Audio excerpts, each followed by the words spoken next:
Rádio Petroleira, a voz do Sindipetro RJ, apresenta programa Mesa Redonda. Olá, internautas, estamos em rede em tempo real com mais um programa Mesa Redonda. Estamos ao vivo aqui na Rádio Petroleira, questão de soberania, e o Mesa Redonda de hoje recebe a presença de dois ilustres advogados. Estaremos conversando com o Dr. João Tancredo, coordenador do Instituto de Defensores de Direitos Humanos,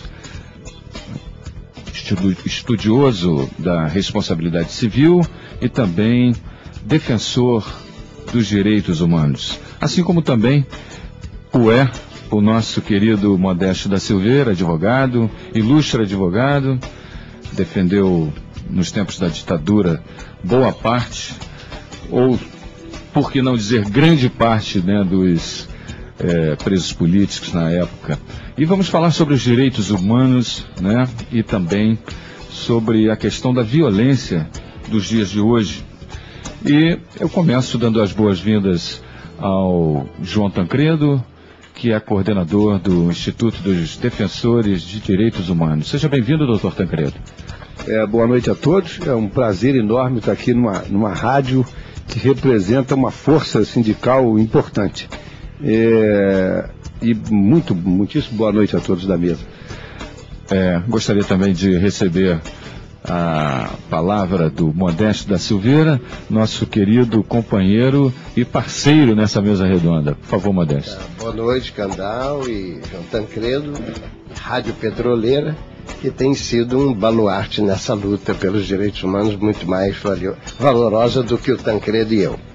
Pois é, eu começo a nossa mesa aqui colocando em pauta a questão dos direitos humanos. Se no tempo do Modesto havia a repressão militar, depois do golpe de 64, enfim, e a perseguição política que gerou tanta violência, nos dias de hoje o advogado João Tancredo se vê de frente com a violência policial, a violência urbana, que impreterivelmente acaba ceifando centenas de vidas na cidade do Rio de Janeiro.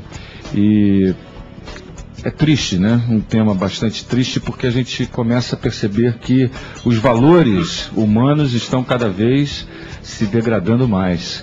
Eu gostaria que você, João, falasse um pouquinho sobre esse trabalho que você vem fazendo sobre os direitos humanos, e queria que você fizesse uma análise fria, técnica, de como anda a nossa cidade do Rio de Janeiro, violenta, mas gostaria que você o fizesse com o seu ponto de vista. Candal, é verdade. A grande dificuldade é fazer uma análise fria do Rio de Janeiro, porque você faz parte do dia a dia do Rio de Janeiro. Você convive com as alegrias, misérias e tristezas, etc. É muito difícil. O que nós temos percebido, e aí a gente fala dos tempos, não tem o tempo do Modesto e o tempo do João. Nosso tempo é hoje. Na verdade, aí plagiando escancaradamente Paulinho da Viola. Meu tempo é hoje, é porque eu tenho que viver o hoje. Aproveitando isso, eu fico, com relação ao Rio de Janeiro, com relação ao que tem acontecido com a nossa população, e aí a população mais miserável mesmo, mais abandonada à própria sorte, é de que eles têm que viver o tempo de hoje, porque não tem amanhã. Você chega hoje no Complexo do Alemão, estou citando um exemplo porque é o menor poder aquisitivo do Brasil.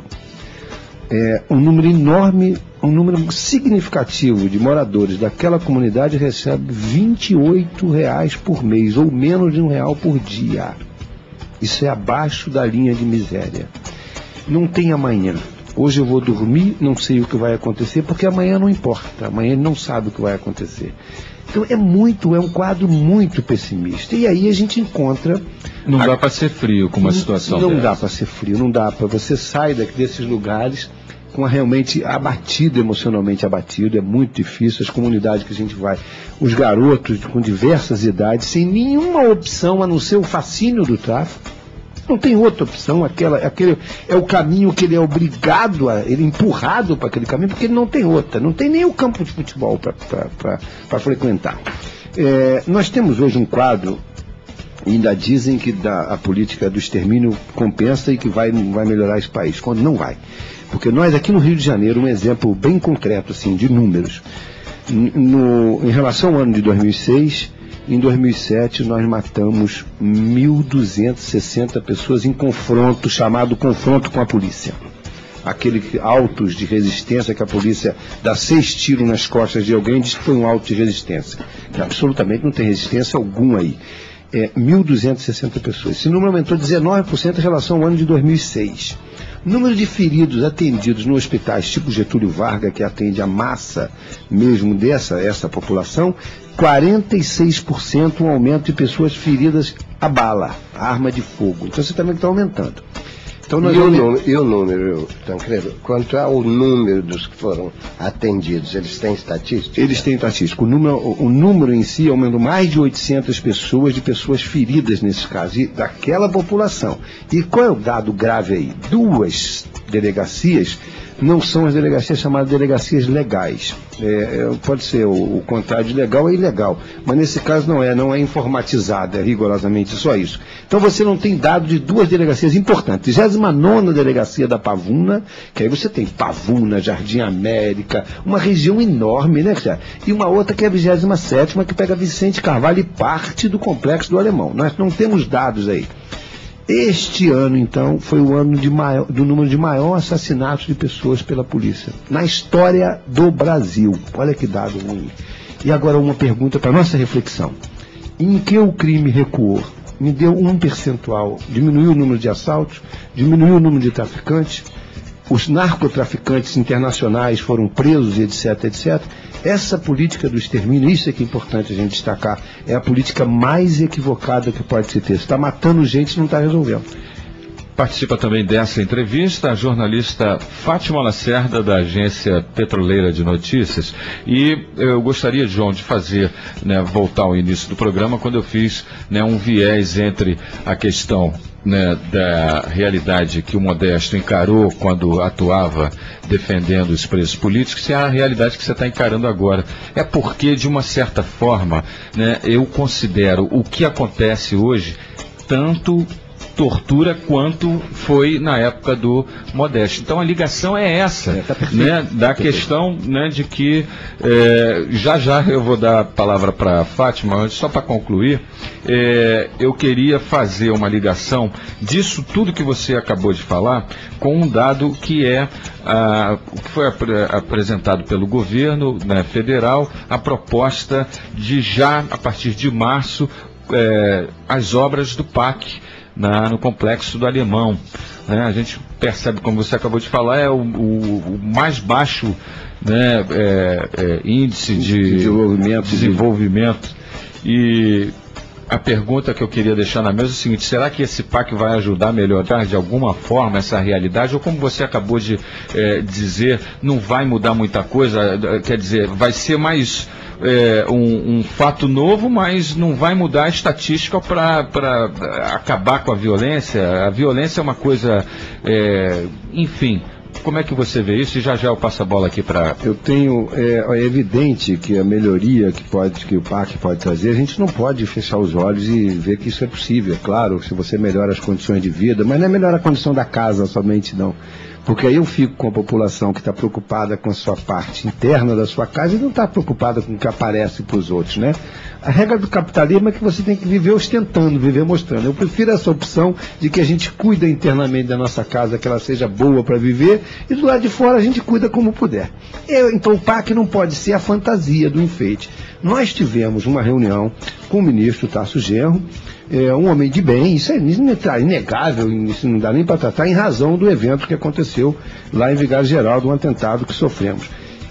E a pergunta que ficou para ele, com o PAC, nós já temos contabilizado que 4.000 casas só no Alemão serão desalojados. Porque aí não é 4.000 casas. Aí vem a conta. Considerando que cada casa aí tenha no mínimo 4 pessoas. Para fazer assim, 16 mil pessoas. Eu perguntei, ministro, e o que o plano está prevendo para essas pessoas? Essa previsão, a gente confessa para você que a gente não está aqui cuidando disso muito bem. E o Biscaia estava na mesa, foi uma reunião ampla, mas certamente será construída alguma parte em Sepetiba para essas pessoas morarem. Aí é que veio o equívoco.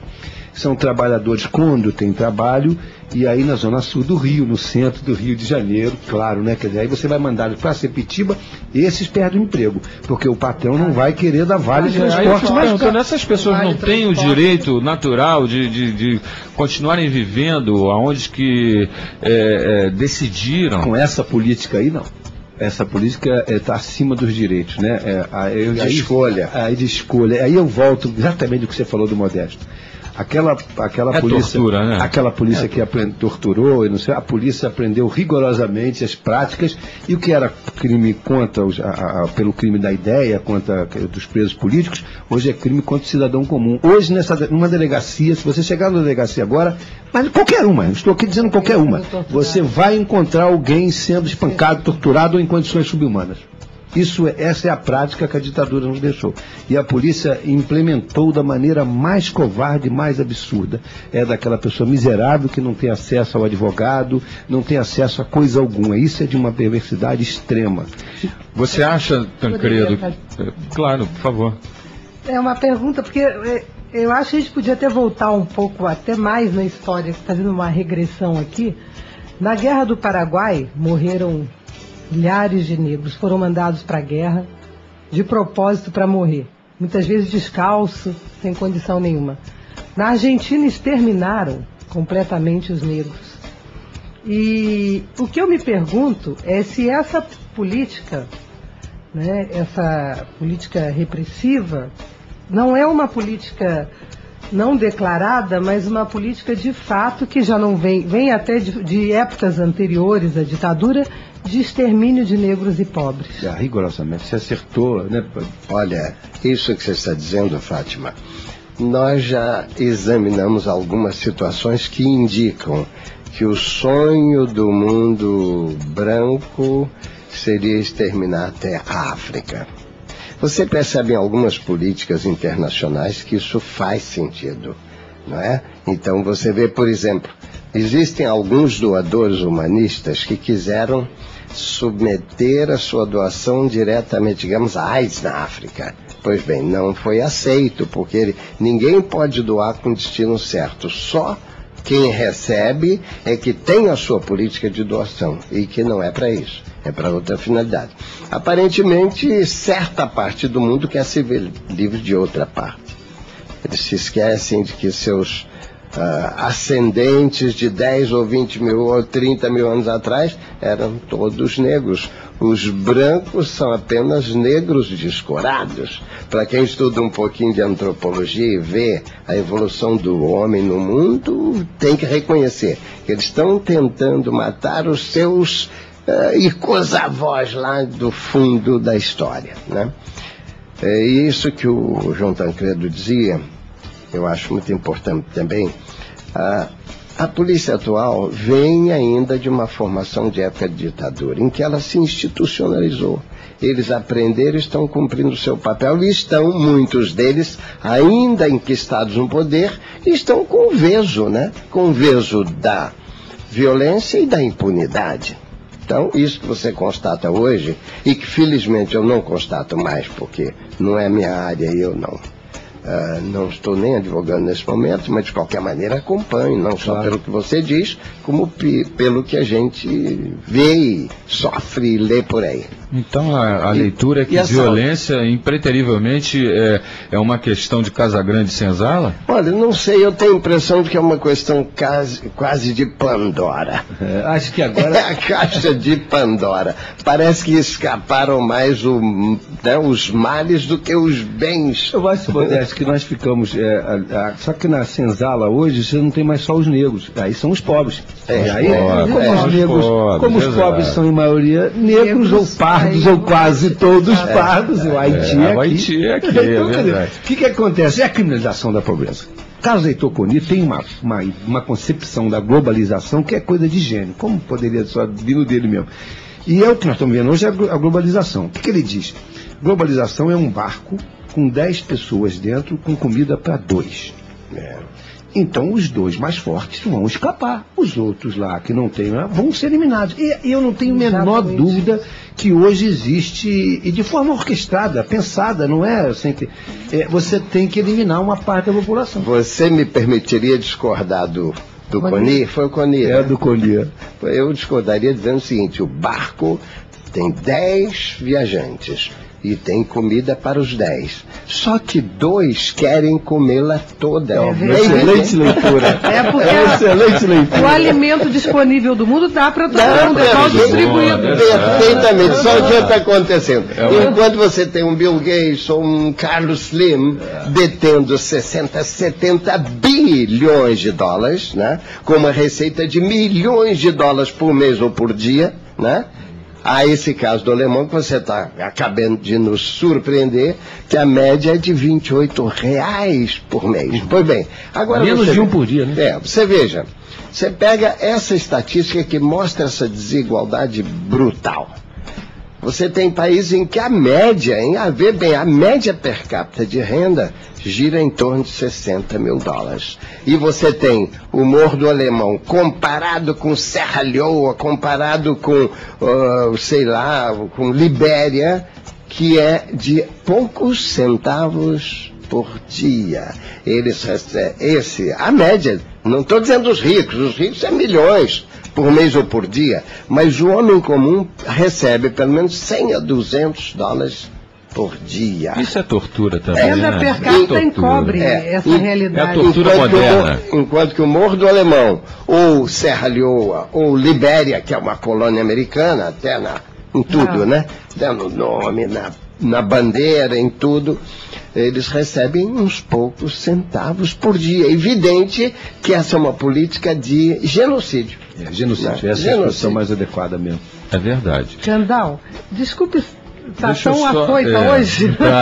Olha só, nós estamos conversando com o advogado João Tancredo e também com o advogado Modesto da Silveira. Estamos falando sobre responsabilidade civil e direitos humanos, né? E dentro desse trabalho que você vem desenvolvendo, esse estudo que você vem aprofundando, principalmente na comunidade do alemão, isso te trouxe algumas dores de cabeça, né, João Tancredo? Eu queria que você falasse um pouquinho agora, né, de como você sofreu também as consequências, né, dessa tua visão humanista, desse teu trabalho em direitos humanos, e contasse pra gente, aproveitasse aqui o nosso espaço para mostrar também que ao defender os direitos humanos, os nossos próprios direitos às vezes são, né, usurpados, desumanizados. A gente vem com a história, eu tenho que fazer um resumo aqui, e daí vai uma carga de emoção enorme por conta do envolvimento, né? É naturalíssimo, não adianta. E aliás, eu acho que onde não tem emoção, não tem razão, não serve. Para mim não serve, eu prefiro que as coisas ficam dessa maneira. Nós começamos com o trabalho no alemão no dia seguinte ao evento dos 19 mortos. No dia rigorosamente seguinte, fomos lá representando a Ordem dos Advogados do Brasil. E o relato dos moradores era de chacina, era de matança indiscriminada de pessoas. Garoto com 16, 14 anos, tudo com bala pelas costas. 13 corpos têm bala pelas costas, 13. 5 com tiro na nuca, 5 com tiro a queima-roupa, com marca de tatuagem na pele. Não é na roupa, não, porque chegaram todos nus no IML. Nunca na história aconteceu isso. 19 corpos nus no IML. Por quê? Para tirar a marca de pólvora das roupas, mas ficaram na pele, não teve muito jeito. Diante desse quadro, exigimos a apuração e laudos independentes, não conseguimos, efetivamente, os governos não cooperaram com isso. Produzimos um laudo independente que concluiu por execuções. A Secretaria Nacional de Direitos Humanos também concluiu da mesma forma. Essas denúncias nos fizeram algumas ameaças por conta dela. Ameaças à família, sabiam onde morava, quem é a sua família. E aí num determinado dia, eu sofri um sequestro, que me levaram para um determinado local e depois me soltaram, só com ameaças, e disseram que o senhor toma cuidado, nós sabemos onde o senhor mora, conhecemos sua família. Fiquei 5 horas num determinado local e me mandaram embora com o mesmo carro. Isto me levou naturalmente a dar uma certa proteção para a minha família. Blindei o carro. Olha o que você tem que fazer, né?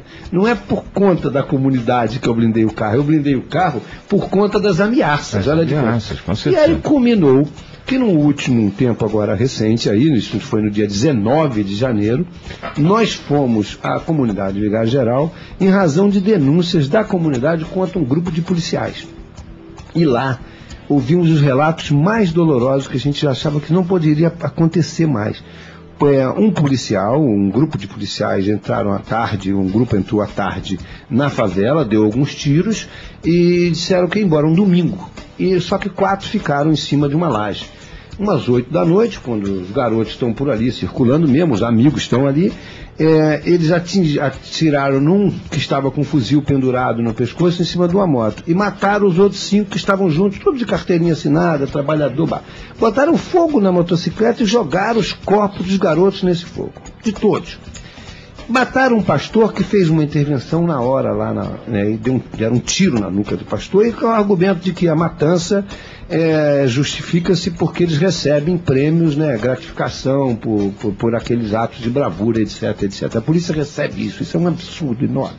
Pois bem, nós saímos de lá com essas denúncias com o compromisso de voltar imediatamente com membros do Ministério Público, parlamentares, e aí parlamentares dos partidos, naturalmente, que prestigiam, que são contra a luta, que são contra a violência dos direitos humanos, e com outras entidades de direitos humanos, ao meio-dia de sábado, numa reunião aberta na Associação de Moradores, sem nenhum risco dentro da comunidade, não tem perigo nenhum.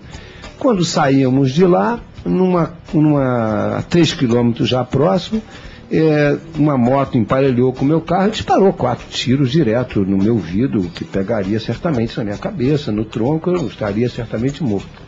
Eu costumo dizer, em alguns momentos, se é que pode extrair alguma brincadeira disso, dizer que eu já começo a me arrepender de não ter morrido, porque ele diz, mas também porque que tem carro blindado, mas também porque não sei o que, já começa a se sentir culpado de estar vivo nesse negócio absurdo. Não foi a primeira vez, não é? Não foi a primeira, já sofremos outras ameaças. Agora, quer dizer, isto na verdade, não é o João. Era uma questão ligada aos direitos humanos, não é o João Tancredo. Com certeza. Eu fui o que você representa. É o que eu representava, o que eu representa, que é isso. Então você começa aí a velha história da ditadura. A velha história da ditadura. É o crime de novo contra as ideias. Porque você pensa diferente do que eu penso, eu vou te eliminar. É rigorosamente, isso é ruim. João. Agora, eu tive, é verdade, desculpa, Fátima, por questões econômicas, naturalmente, eu pude criar proteções próprias. Agora, no Brasil inteiro, tem um número enorme de militantes de direitos humanos perto de morrer. Aqui no Rio de Janeiro, a Márcia Honorato, tem muita gente com risco aí. Você pode citar? No Brasil, muita gente. Aqui no Rio, eu me lembro, assim, objetivamente, da Márcia Honorato, que é uma mãe que corre um risco grave. Que as mães são muito valentes. Essas violências contra os seus filhos, elas se organizam de forma fabulosa. E tem as mães da Praça de Maio, as mães de Acarias, são as mães, né? As mães são fantásticas. E aí elas sofrem ameaça. E no Brasil, nós temos um número enorme de mais de 170 pessoas correndo risco por conta da defesa. Então a gente tem que estar preocupado com um programa que existe, que não está sendo desenvolvido, de proteção aos defensores de direitos humanos. A gente tem que criar um programa de proteção. Então é isso que a gente está dizendo. Essa foi a cobrança, inclusive, com o ministro. A gente precisa desenvolver esse programa. E aí, João, o que ele te disse? Eu estou aqui ansioso para saber, entendeu? Qual é o desdobramento que as autoridades, instituídas, como é que elas veem isso? Porque a gente fica primeiro, isso parte da omissão das próprias autoridades. Claro. E aí a gente vai procurar a autoridade, como é que fica? Como é que a gente se sente? Dá para confiar? A primeira aqui no Rio de Janeiro não está se fazendo nada, no se refere à investigação. E vou ser muito sincero, eu não tenho preocupações com sinceridade, eu não tenho razão para estar escondendo coisas. Acho até difícil chegar a alguma conclusão, porque eram 2 pessoas numa motocicleta, uma excelente motocicleta, com uma boa roupa, que não é o comum nessas comunidades, porque são sempre motos velhinhas, quebradas, estão descalços, sem capacete, estavam de capacete, muito bem arrumados, isso foi o que a polícia disse. Crime encomendado. É uma coisa preparada mesmo, a gente acha que, a gente não tem muita dúvida disso. Eu acho que aqui no Rio de Janeiro não tem solução, a gente não vai investigar. O que o ministro disse, que aí a Polícia Federal que me daria segurança, que não, que eu estou preocupado, estou com segurança nesse coletivo, com todos, não adianta você proteger o João e os outros, e a Márcia. E a mãe, a Márcia Honorato, que não tem proteção, não adianta absolutamente nada. Não estou dizendo que eu vou ser Marte, não, nem pretendo, essa é a minha intenção, não. Longe disso. Mas disse o ministro, aí um policial federal falou, mas o senhor vai ter que se afastar dessas atividades. Então é impossível. Quer dizer, eles tentam de alguma forma te afastar de uma atividade que você acredita, de um princípio, não se afasta de princípio. João, me permita dizer, agora vou encontrar um paralelo entre essa realidade atual e a realidade que nós vivenciamos durante a ditadura. Há muitos paralelos. Um bom paralelo. nós recebíamos geralmente recados, balões. Depois ia para ameaças de forma crescente. Assédio moral, né? Assédio moral. Como os advogados não recuavam e sempre enfrentavam a situação, eles passaram não só mais nos ameaçar ou soltar balão até de corrupção, balão de grandes cargos, balão de toda ordem. E depois começaram a ameaçar. Por exemplo, coisas assim inocentes. O senhor não tem medo? Não pode acontecer algo, não é? Depois vinham os telefonemas. Eu, por exemplo, contar um dos inúmeros casos de ameaça.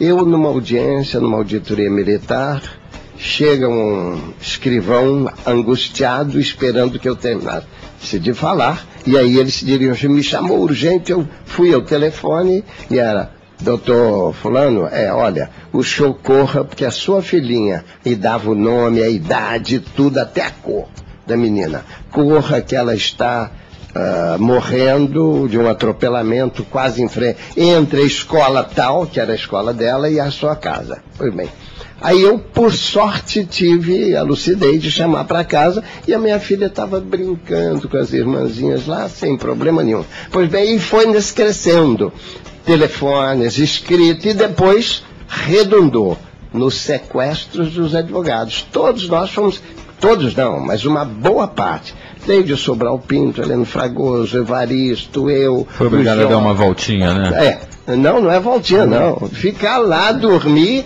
sofrendo as ameaças e torturas psicológicas, não tocavam em nosso corpo, porque na época nós tínhamos um certo prestígio, até internacional, então não nos tocavam, né?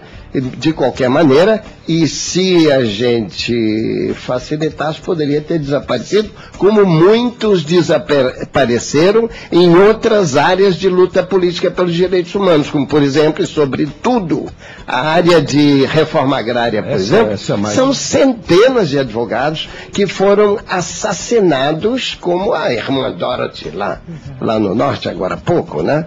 Mas muitos advogados foram assassinados pela defesa dos direitos humanos. E são esses lavradores sem terra, nós prevíamos na época. Se deixar essa avalanche, essa corrida migratória do campo para a cidade, não só vai esvaziar o campo, como vai inchar as favelas do Rio de Janeiro, com todas as consequências disso, de criminalidade, prostituição e tudo mais que está ocorrendo aí de forma... Modesto, o que me parece é que, principalmente nos dias de hoje, e depois, né, dessa mesa estar discutindo questões tão óbvias, que é o direito da pessoa pensar e defender, né, o lado certo da moeda, existe uma linha muito tênue hoje em dia entre o bandido instituído e o bandido oficial. Esse é o grande. Então, como se sentir seguro numa sociedade em que você não tem segurança com a própria polícia? Como você pode se sentir cidadão quando você vê uma comunidade como apontada pelo advogado João Tancredo, que tem uma renda per capita de R$28 por mês, uma violência, isso é uma grande violência, uma grande tortura, né, ser exterminada literalmente, entendeu, pela polícia, em troca de promoção. Quer dizer, como... E dia 27 agora tem uma ameaça grave, que a polícia vai invadir o Complexo do Alemão. Perfeito. Dia 27 tem uma promessa de invasão pelas forças nacionais, forças estaduais, de invasão do Complexo do Alemão. Fundado em quê? Porque se iam desocupar para fazer o PAC. Rigorosamente isso. Ali só mora bandido, só tem marginal, então você tem que eliminar e limpar. Esse aqui é o argumento. O que a gente está dizendo é o seguinte: é possível você fazer uma polícia de inteligência sem esse extermínio. Eu me lembro de um caso que todos vão lembrar na hora. Elias Maluco foi preso no coração do Alemão, no Areal, lá em cima, que é a área que eles chamam de mais perigosa, que eu conheço bem, que é a área que eles chamam de mais perigosa, sem um único tiro. Um único tiro. Zaqueu foi lá, prendeu o Elias Maluco, não deu um único tiro, não matou ninguém, não feriu ninguém. Eles foram ao Alemão, mataram 19 pessoas, onde 3 estavam ligados ao tráfico. Os outros, nenhum. Garoto de 16 anos, garoto com deficiência física sem braço, o Davi com 14 anos com 6 tiros nas costas, que falou pro policial: por favor, tio, eu sou de menor, eu não estou na escola porque a escola está fechada. Então vaza, disse o policial. Quando ele virava as costas, 6 tiros nas costas. Isso é duro, isso é a perversidade que essas pessoas têm. E sai de lá um tal de Trovão, fumando um charuto, comemorando essa matança. E aí o que disse um delegado de polícia: hoje nós podemos matar porque nós estamos prestigiados pelo governo. Isso é muito ruim, a gente tem que refletir sobre isso. Mas maluco foi no governo da Benedita? Foi no governo da Benedita. Tem uma passagem no filme do Soriano, A Grande Partida, tem o depoimento da Cecília Coimbra, que eu acho muito significativo, em que ela fala que os pobres não têm e nunca tiveram voz. Então cabe a nós, classe média, né, que tem uma visão mais esclarecida das coisas, que é o papel que você faz, que o Modesto fez e que tantos, a irmã Dorothy, tantos, né, que é falar, ser a voz dos pobres, porque a gente espera que nunca aconteça, mas a morte de uma pessoa de classe média, que é um lutador, tem uma repercussão, né? A morte de um pobre não tem repercussão nenhuma. É comum. Então, ela fala, eu acho muito bonito, muito corajoso o depoimento dela no filme, que nós fizemos e temos que continuar fazendo isso, porque a gente tem voz, a gente tem acesso aos meios de comunicação, né? Como é que a OAB vê uma situação dessa? A OAB tem se mobilizado no sentido de cobrar um pouquinho do governo do estado do Rio de Janeiro uma posição um pouco mais humana? Eu acho que a OAB, no primeiro momento, ela teve uma posição que eu diria que não foi adequada no primeiro momento. Ela disse, eu era presidente da Comissão de Direitos Humanos da Ordem, sendo um advogado civilista. Isso foi, eu acho que é bom que você tira o viés criminal da figura de direitos humanos.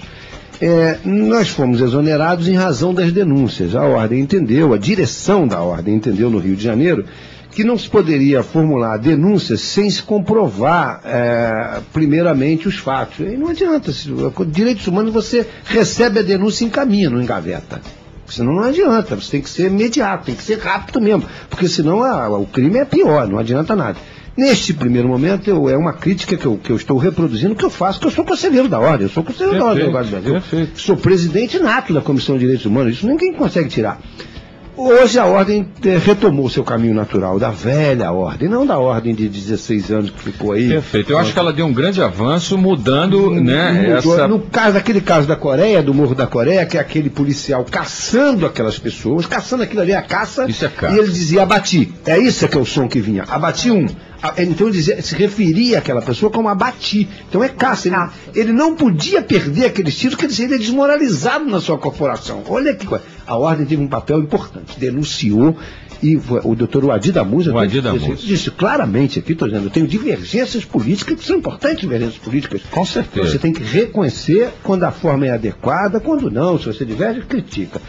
Teve uma postura adequada e correta. E hoje ele reconhece, hoje dito por ele reconhece, fez um desagravo na Ordem em nosso nome, reconhecendo que nós tivemos um papel fundamental naquele momento do alemão. Então a Ordem retoma o seu caminho natural, que teve a velha Ordem que a gente sempre conheceu. E aí nós somos velhos companheiros, e aí tem um... Lauro Schuch também. O Lauro compõe a diretoria também, o Lauro compõe. O que a gente está entendendo é o seguinte, nós temos uma luta comum, que é a luta dos direitos humanos. Então a gente tem que marchar junto. Com certeza. Acho que a classe média tem uma responsabilidade enorme, né?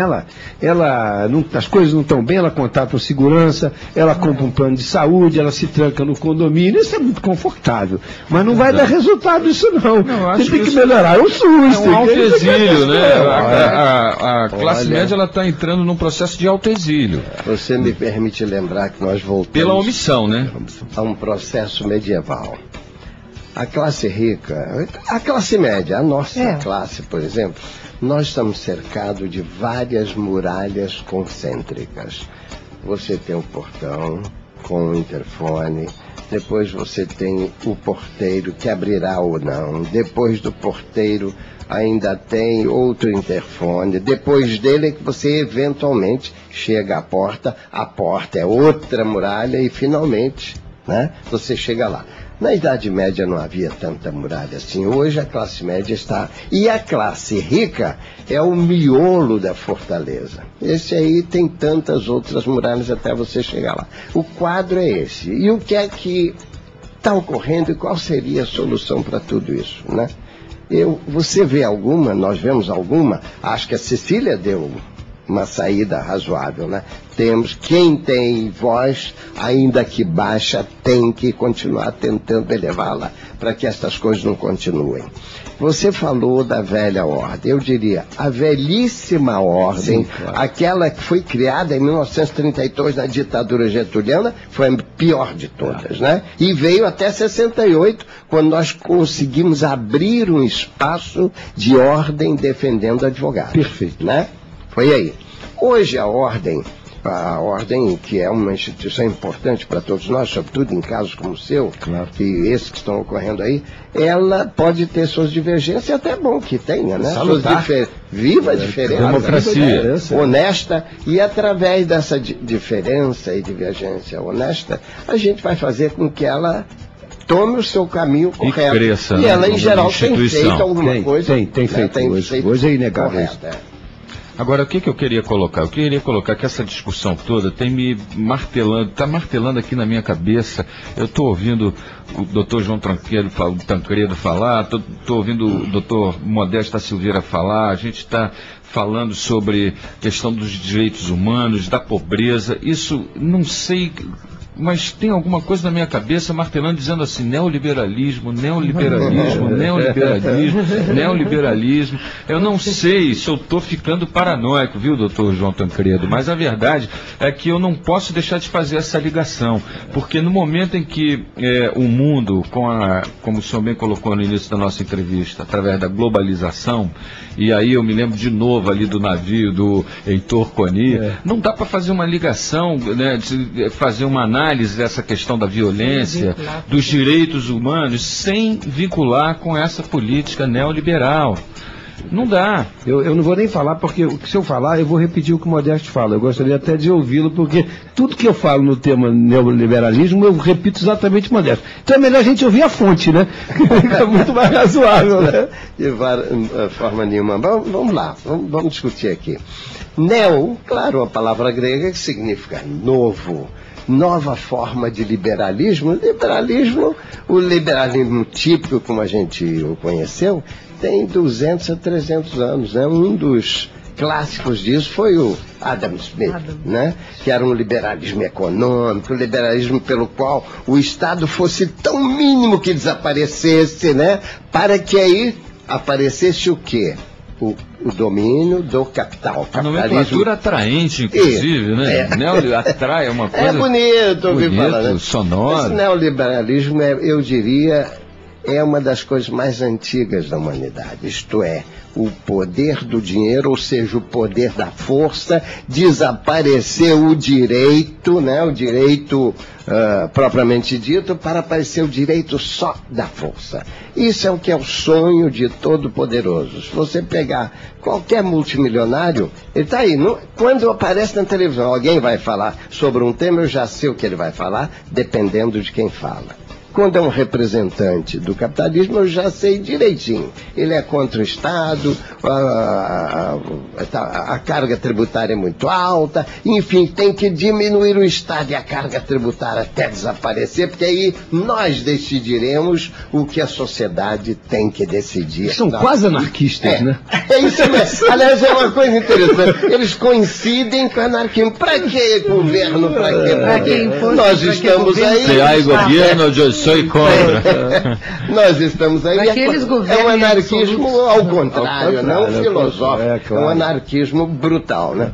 Então eu vejo assim, acho que, olha, está muito difícil. Acho que a gente tem que lutar, continuar lutando. E acumular força. E tentar acumular. É o que eu digo sempre. Se eu ganhar, a minha família, os meus amigos e a redondeza da vizinhança, terei feito um grande trabalho. Porque eu não estou só.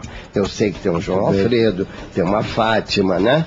Tem um André lá no fundo e um Candal aqui e muitos outros à nossa volta. Se a gente ganhar a família, os amigos e a vizinhança, a nossa tarefa estará bastante, né, significativa. Estamos conversando com os advogados João Tancredo e também Modesto da Silveira. Estamos falando sobre os direitos humanos, com a participação da jornalista Fátima Lacerda, da Agência Petroleira de Notícias.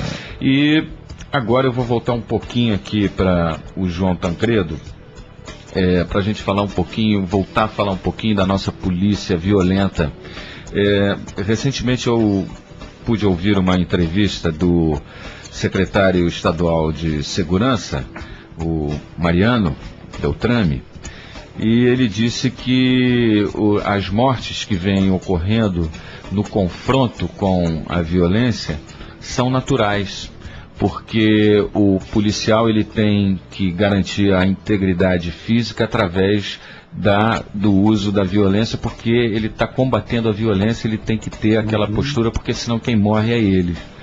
Isso não é uma visão reacionária no teu ponto de vista, João? É muito reacionária, mas a gente tem que entender também que essa política do confronto é uma política equivocada em todo sentido, porque a polícia que mais mata também é a que mais morre também em certos confrontos. Então o equívoco é amplo mesmo. Nós tivemos um aumento de policiais mortos grande em confronto. Eu não estou falando de policiais em milícia, nas quadrilhas que eles formam, não. Estou falando de policiais em confronto. Nós tivemos em 2006 em 2007 6 um confronto, né? O resto aí a gente não pode computar como policiais, porque não era atividade policial, a gente sabe que não era atividade policial, segurança clandestina, etc. O equívoco está aí. O exemplo é perfeito, o complexo do Alemão.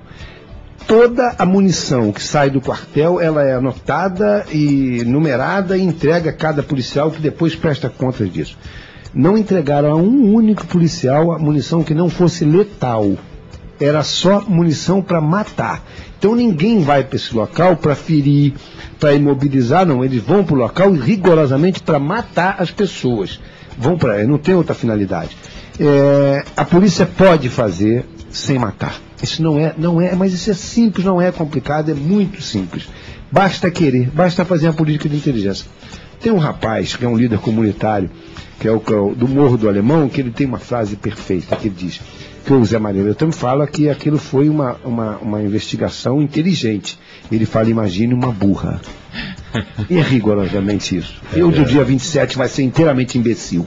Porque matar seu semelhante é de uma imbecilidade sem tamanho. Você não pode dizer, eu vou matar aquela pessoa, que essa é a solução. É uma atestado de incompetência que nós estamos nos dando. A gente não consegue eliminar a miséria, não consegue evitar que ele vá delinquir, então a gente mata. Mata o miserável. Atestado de incompetência que nós estamos nos passando. Fátima, o que você acha disso tudo? Não, eu queria fazer um comentário, Candal, porque hoje eu li uma notícia que me deixou assim meio chocada. De vez em quando a gente fica meio chocada, ainda consegue se chocar, apesar da violência estar permeando a vida da gente o tempo todo. E eu queria até trazer essa notícia para o comentário dos senhores, que foi a seguinte notícia. Lá no Pará, um trabalhador foi marcado a ferro, não sei se vocês tiveram conhecimento desse fato. O proprietário rural Gilberto Andrade vai ter que pagar uma indenização, vou ler rapidamente. Trabalho a 35 escravo. Trabalhadores rurais, exatamente.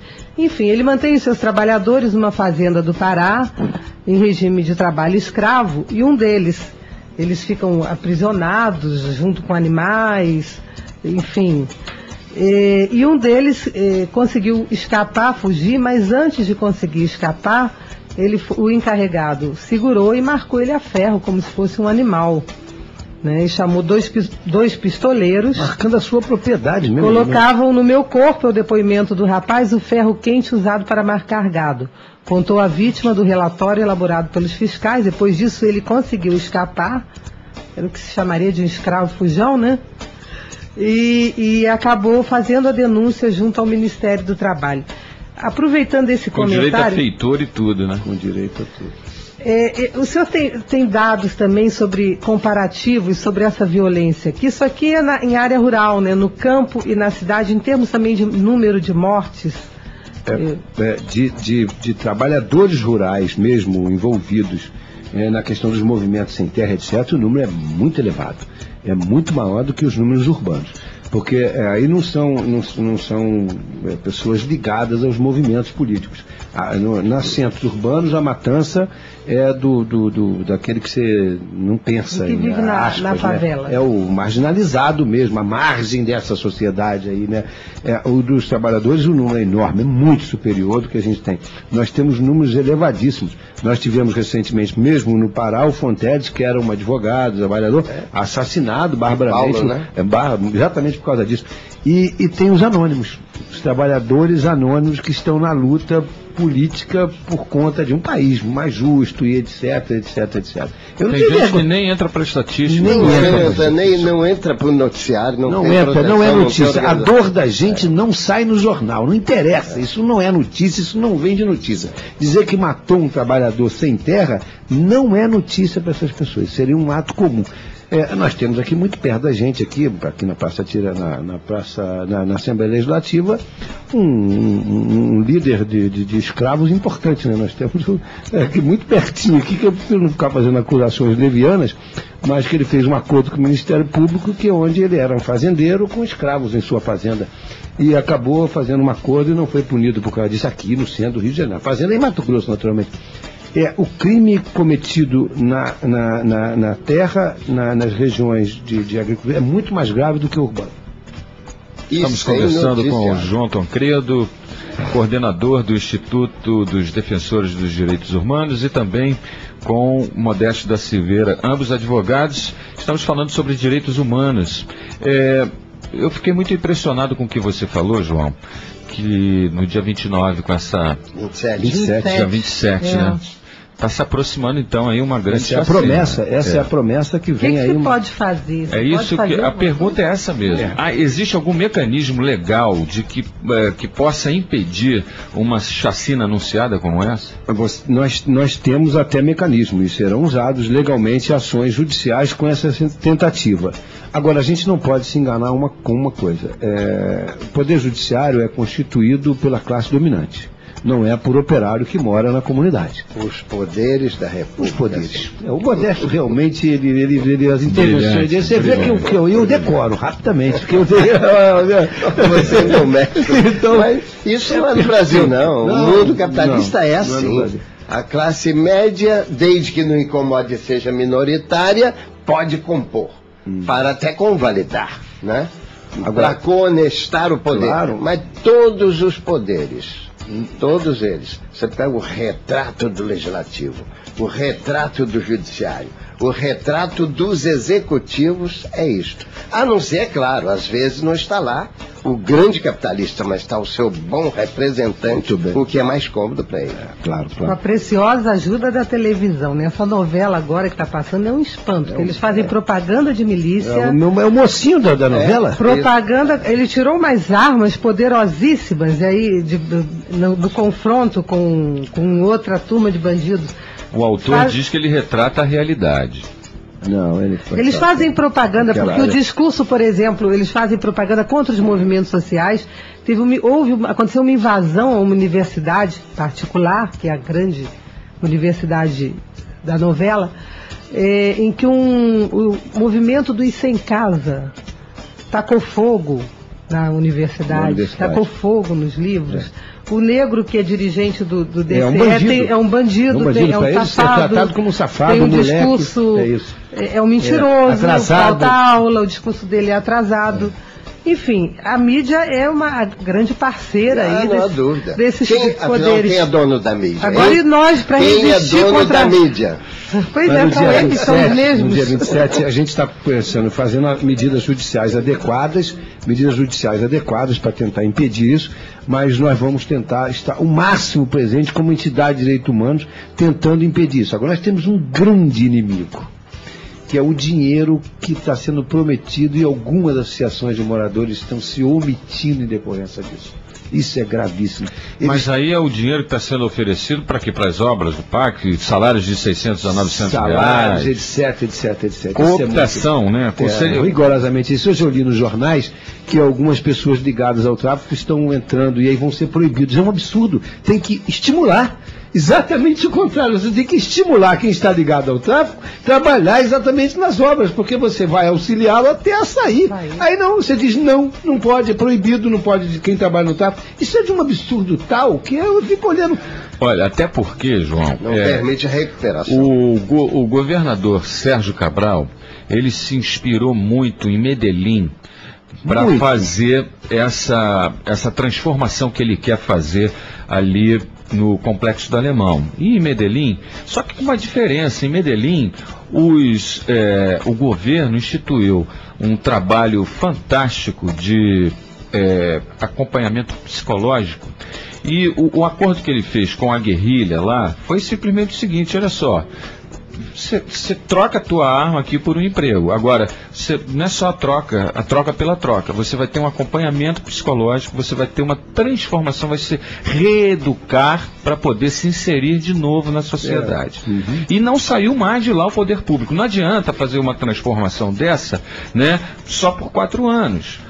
Que aí vem outro governante e deixa para lá, como aconteceu com o projeto dos Brizolões, com o governo abandonou um projeto fantástico. Não se faz política de educação, é a política do governo somente, é um equívoco isso. Exatamente. Tem que ter política então de educação. Essa é a minha preocupação. Vai se fazer isso de que maneira? Só para fazer espuma, para mostrar que está cumprindo, né, um papel? Para Caveirão entrar. Essa que é a realidade. Não vai mudar nada. Se não houver, né, uma política antes de entrar com as obras, entrar com o psicólogo, entrar com o poder público realmente, dando condição de saneamento básico, dando condição de educação para essa gente, fazer um trabalho de reinserção dessa gente dentro da sociedade, não vai mudar nada. É de oportunidade mesmo, porque nem oportunidade tem. Pode ser mais simplesinho mesmo, dar um trabalhinho. Você vai dizer por quê? Porque hoje um garoto que trabalha no tráfico, para ele vender uma partida, uma determinada quantidade de drogas, ele ganha R$20. Ele consegue vender em 2 dias em lugares de melhores movimentos. R$20 em 2 dias, quer dizer, é melhor você ganhar o dinheiro do PAC, você vai ganhar menos, vai ganhar mais, com garantias, com vale, com vale refeição, etc. É evidente que é. E a questão é essa, não é só o dinheiro, você tem que dar para essa gente dignidade, tem que dar esporte para essa criançada fazer, perfeito. Né? Tem que trabalhar com o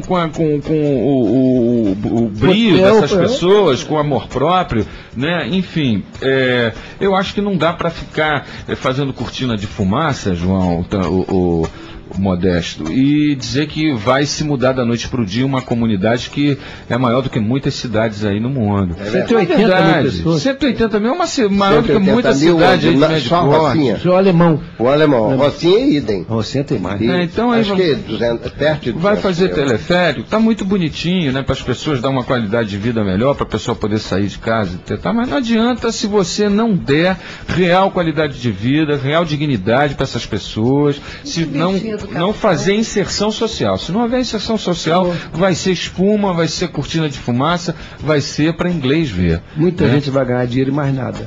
Exatamente.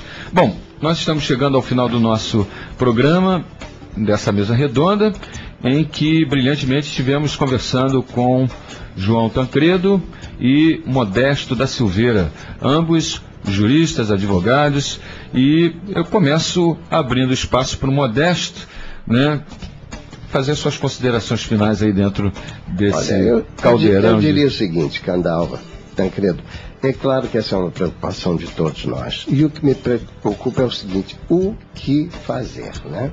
Esse é o grande problema. Eu diria, desde a partir da conscientização do nosso entorno, esse trabalho de conscientização e cobrança mesmo, não só cobrança das autoridades, escolha melhor dos nossos candidatos. Você vê agora, eu estava vendo outro dia no jornal, só dos novos deputados, estão sentados lá como eleitos, dos novos deputados, 36 são delinquentes, têm processos e inquéritos na média de mais de 2 per capita. Cerca de 80 inquéritos e processos só desses 36, e que abrange todos os partidos. Parece que o demoníaco é o número. Deve ser o recordista. É recordista. Mas olha, eu acho que a gente tem que pensar o que fazer, desde consciência, e cobrança, trabalho junto às massas para uma eleição melhor e filosofar no entorno, e esse é um problema que não é só interno, é um problema mundial. O Brasil, se reproduz um país de renda média, podia ter... Quer ver uma coisa interessante? Brasil, país de renda média. Cuba, país de renda média, mas abaixo da brasileira. Bem abaixo da brasileira. Pois bem, você vê os resultados sociais de Cuba, até o Vietnã está superando o Brasil nos resultados sociais de alfabetização, de mortalidade infantil e, sobretudo, de longevidade, que é o reflexo final de tudo isso. Cuba superou até os Estados Unidos em longevidade. Superou de longe a longevidade brasileira, que é o resultado final de todo um trabalho político-social, né? E assim é a minha preocupação, e eu não sei exatamente como, mas estou trabalhando nas linhas em que acredito. Sei que você também, João, e nós todos também aqui. Dr. João Tancredo, por favor, suas considerações finais. Antes de mais nada, foi um prazer recebê-lo, brilhante participação.